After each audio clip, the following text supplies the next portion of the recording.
Election చంపి party గుంజుకొని గెలిచి ప్రతి ఎలక్షన్ సంకనాకి వీని సంకనాకి వాని సంకనాకి గెలిచి నువ్వా ఈ రోజు కల్తీ లేదు ఏం లేదు ప్రజల మధ్యలో చిచ్చు పెట్టి రాష్ట్రం మొత్తం అల్లకొల్లం చేసి నువ్వు ఇచ్చిన హామీలు ఏంటి? 2 ఏళ్ళు అవుతుంది. ఏం చేసినావు నువ్వు ఆంధ్రప్రదేశ్ కి? ఆయన చేసిన సంక్షేమ పథకం అన్నిటికీ నువ్వు కట్టడాలపై రిబ్బన్ కట్ చేసి ఒకసారి చూడు.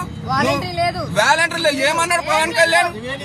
జంతు కొవ్వు కలిసింది, పంది కొవ్వు కలిసింది, చేపల కొవ్వు కలిసింది అని చెప్పిన ఈ సన్నాసి కూడా ఈ రోజు ప్రెస్ మీట్ పెట్టి సిబిఐ సిట్ ఏమని చెప్పింది?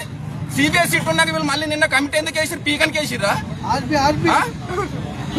ఎందుకే చెప్పండి? అడగండి క్వశ్చన్ ఏంటి? దమ్ముంటే పవన్ కళ్యాణ్ కూడా చెప్తున్నా, దమ్ముంటే పవన్ కళ్యాణ్ 29లో సింగిల్ గా రా. నీకు దమ్ము లేకపోతే పార్టీ మూసుకొని వెళ్ళిపో. పార్టీ ఎందుకు పెట్టినావు నువ్వు? నీకు దమ్ము ఉంటే 170 స్థానాల్లో పోటీ చేసే దమ్ముంటే పార్టీ పెట్టాలి, సింగిల్ గా రావాలి, సీఎం కావాలి. 15 ఏళ్ళు అయినా సీఎం ఉంటే చాలని సంకనాకడానికి ఎందుకు పెట్టిన పార్టీ? జగన్మోహన్ రెడ్డి పార్టీ పెట్టకంటే ముందే నువ్వు పార్టీ పెట్టినావు. మరి జగన్మోహన్ రెడ్డి సింగల్ గా ఎందుకు వస్తున్నాడు? నువ్వు సంఖ ఎందుకు నక్కుతున్నావు? ఇంకా పట్టుకోలేదు. సింగల్ రాకపోతే పార్టీ ఎందుకు పెట్టాలి సంకనాకానికి? చంద్రబాబు నాయుడుకు రాజారెడ్డి సింగల్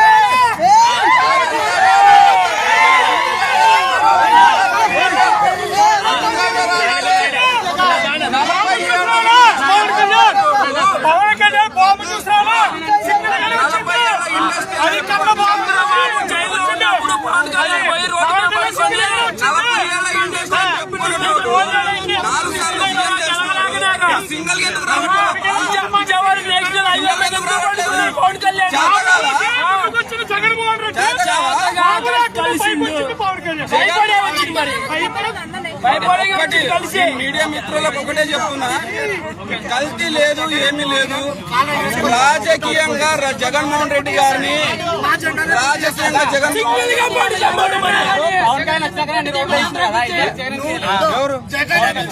రెడ్డి ఉన్నప్పుడు రోడ్లు వెళ్ళదు ఎట్లా అంటారు? సంక్షేమం కూడా పోయినాయి. మరి అంతకుముందు 14 కూడా చంద్రబాబు వేసినప్పుడు కూడా పోయినాయి. మరి ఎందుకు అంత సిన్సియర్? పవన్ కళ్యాణ్ అరే ఈ అవార్డులు గివార్డులు అన్ని చెప్పిందని ఈ అవార్డులు గివార్డులు అడిగిన దానికి ఎందుకు ఇచ్చింది అది ఇది అని చెప్పింది. ఎందుకంటే చెప్పాలనుకుంటే ముందుకు వచ్చి మాట్లాడాలి, లేదు అనుకుంటే సింగిల్ ఆన్సర్ ఇచ్చాలని లేదు మాకు తెలీదు అది ఇది అంటే పంచాయతీ అవార్డు. ఎందుకంటే టైం వేస్ట్. పంచాయతీ అవార్డు ఇస్తే సరిపోతుంది. ఇప్పుడు సిటీలో ఉన్న వాళ్ళకి సిటీలో ఉన్న వాళ్ళకి వదిలేస్తే దొరికిందండి.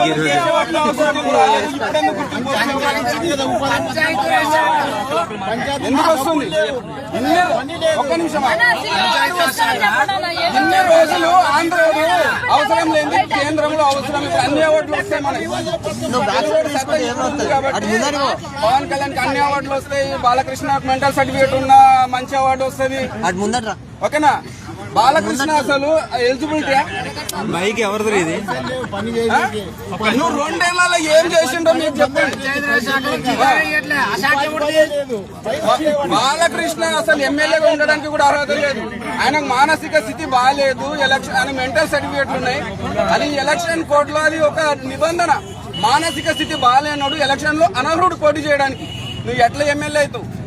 ఒకప్పుడు ఆయన చేస్తే దాన్ని సపోర్ట్ చేస్తుంది వైఎస్ రాజశేఖర రెడ్డి గారు. ఎవరు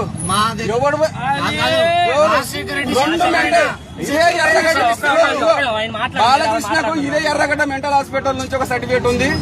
మళ్ళీ డౌట్ వచ్చి మళ్ళీ నిమ్స్ హాస్పిటల్ నుంచి 2004 ఏప్రిల్ మీరు కావాలంటే న్యూస్ చూసుకోండి, నాకు బాగా తెలుసు. మెంటల్ సర్టిఫికేట్ ఉన్నాడు ఎమ్మెల్యేగా కొనసాగవచ్చు, ఎమ్మెల్యే పోటీ చేయవచ్చు అని ఒకసారి ఎలక్షన్ కమిషన్ లో నియమం. అవార్డులు వచ్చినాయి కదా అవార్డులు అవన్నీ డమ్మీ అవార్డులు, డమ్మీ అవార్డులు, అవన్నీ డమ్మీ అవార్డులు. ప్రజలు అన్నారు కదా చాలా మంది ఆయన వల్ల డమ్మీ అవార్డులు. అవన్నీ డమ్మి వదిలేసండి.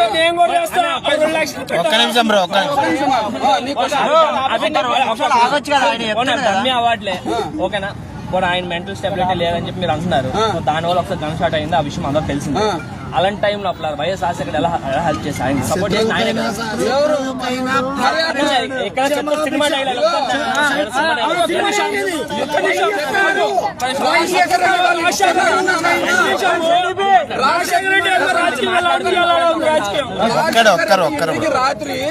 రాజశేఖర్ ఇంటికి రాత్రి ఎవ్వడు పోయినా అన్యాయం చేయడు.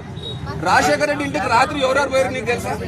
ఇది అలా పెడితే అన్యాయం చేయాలన్న కదా గన్ షాట్ ఎవరికి తగిలింది ఆయనకి అలా అన్యాయం చేసి ఎవరు సామే అసలు కాల్చి చంపినవాడు పోయే కానీ ఏదో నేను అడిగింది ఒకటే అన్న అన్యాయం చేయడం రాజశేఖర రెడ్డి ఎవరు ఆ రోజు అన్యాయం చేయడం పోల్చిన వాడికి అన్యాయం చేయడం ఎవరైతే కాల్చుకున్నాడో ఆయనకి అలా అన్యాయం చేసి రాజశేఖర రెడ్డి వానికి ఎందుకు అన్యాయం చేస్తాడు? రాజశేఖర రెడ్డి ఆయనకి ఎందుకు అన్యాయం చేస్తాడు? కాల్చింది ఎవడు